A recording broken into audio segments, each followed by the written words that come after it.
2 fairly recent newspaper articles from a sleepy little beach town, Cape Elizabeth in Maine, found its way onto my desk. They were also accompanied by some other supporting documents. I cannot reveal my source, but I do take what they say quite seriously. Until now, that is. The second article was concerning a case wherein the police condemned a gentleman by the name of Robert Anderson for pranking the emergency services and possibly affecting others in need of care. The police statement continued that Mr. Anderson had been fined $1,000 for this misdemeanor. Yet, Robert was adamant that it had not been a prank, and that he indeed required emergency services at the time. Let's start at the beginning.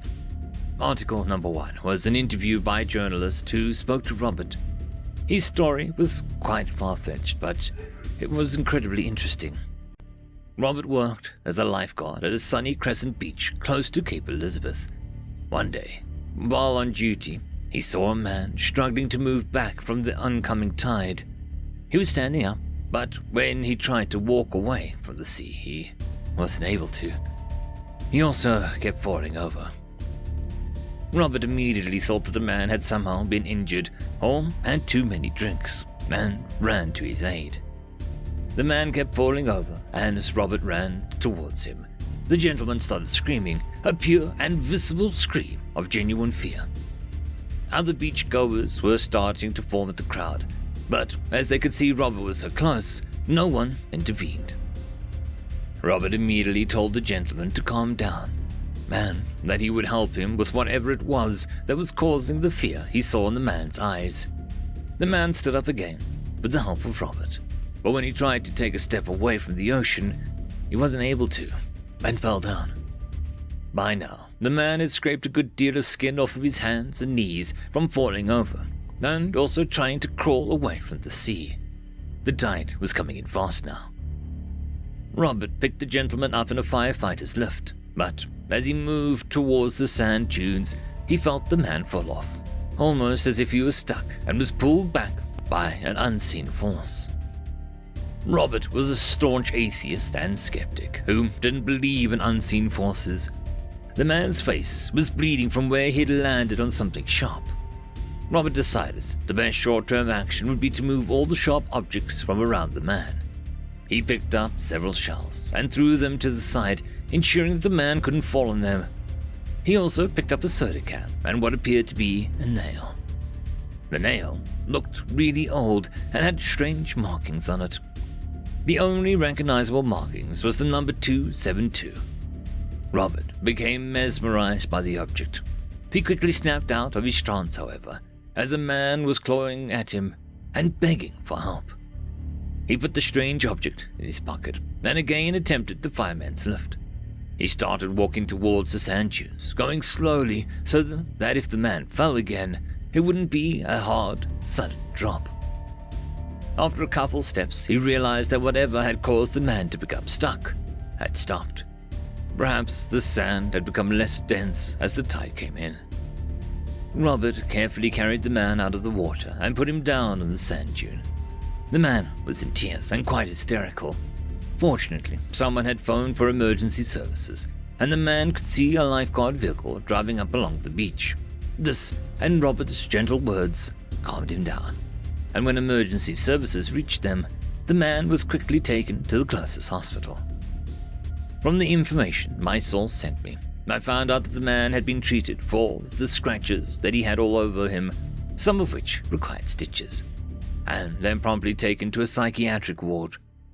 Robert was glad to hear that the man would get the help that he so obviously needed. Here comes the crazy second article, even more far-fetched than the first one. The second article wasn't as long or as detailed as the first one, but much more interesting. Unfortunately, Robert refused to be interviewed, but the court transcripts and what little information the journalist had dug up, we were able to put together most of the story. Robert had been walking along Bowery Beach Road towards the gym one very sunny, hot day, when he tripped on the sidewalk and fell flat on his face. He had twisted his ankle quite badly, judging by the pain. He had possibly fractured it. A beautiful young lady had been walking on the opposite side of the road, saw him fall, and rushed over to help. He was incredibly embarrassed, having seemingly just tripped over his own feet. The lady quickly helped him to get to his feet. He tried to put some weight in his ankle, but it was far too painful to walk on. That's when Tamika phoned for an ambulance, greatly increasing his mortification. He sat down on the pavement, and the Good Samaritan sat down next to him. They made small talk, and just as they were done discussing the crazy heat wave, the ambulance pulled up. Paramedics jumped out of the vehicle and made their way to him. Yes, his ankle did appear to be broken. They quickly put a brace on the ankle and were helping him to his feet, hoping to half carry him to the ambulance. Just as Robert was taking the first step, he fell over backwards and hit his head on the edge of the pavement. He quickly sat up and looked behind him. There was no one behind him. He looked dazed and slightly afraid. The paramedics seemed confused and tried again to help him walk to the ambulance. Again, he fell. This time he managed to put his arm out to break the fall. One of the paramedics frowned at Robert and said, "We're not going to help you if you keep acting this way." Robert looked up at the paramedics with confusion and primal fear in his eyes. One of the paramedics later testified in court to this. It was past midday by now, but the heat was still stifling. The paramedics were whispering to each other. It was later revealed that they were debating whether to call the police or not. A possibility was that Robert was suffering from heat stroke. One of the paramedics climbed into the ambulance and parked it in such a way as to throw a shadow over Robert. They gave both Robert and the lady some water to drink. Her name was Tamika. When one of the paramedics took Robert's temperature, it was perfectly normal. It was clear that the paramedics were getting frustrated, but there was nothing Robert could do about that. After a couple of minutes in the shade, the paramedics decided to try again to get Robert into the ambulance. This time, he stood up carefully, and with a bit of hesitation, he took a step away from the pavement, then another.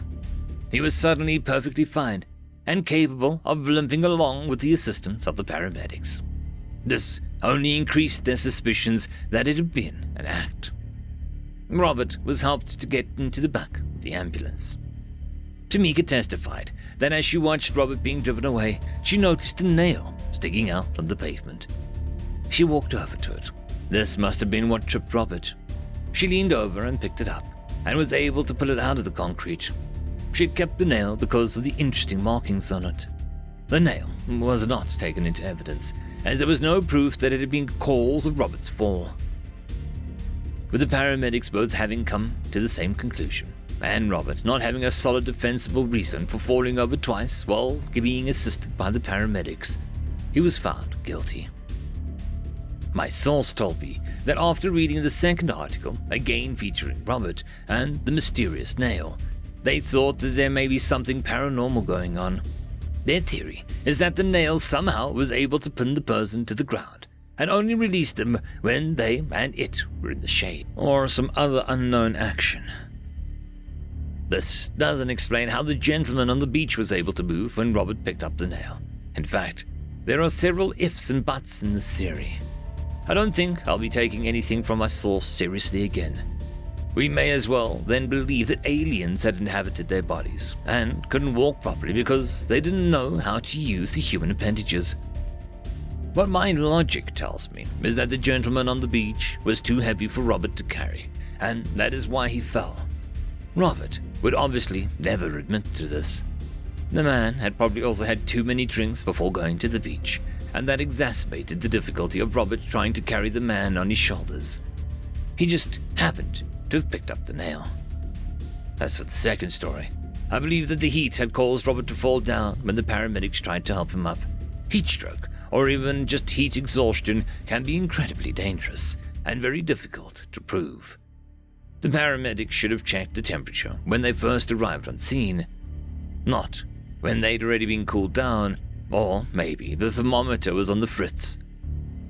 The nail, being found at both scenes, was purely coincidental. Robert probably had it in his pocket, and it fell out when he tripped. $1,000 may seem a bit harsh for the fine, but I believe that they were trying to make an example of Robert. I agree with the court's findings. People need to be careful of wasting the precious time our emergency services have. And with that, this case seems to be closed.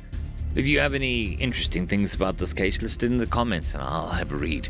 Or if you have any leads, anything else interesting, even if it's not supernatural or paranormal, just strange, then drop it in the comments if you can. Well, with that, this is Science, Crime, and the Paranormal, signing out.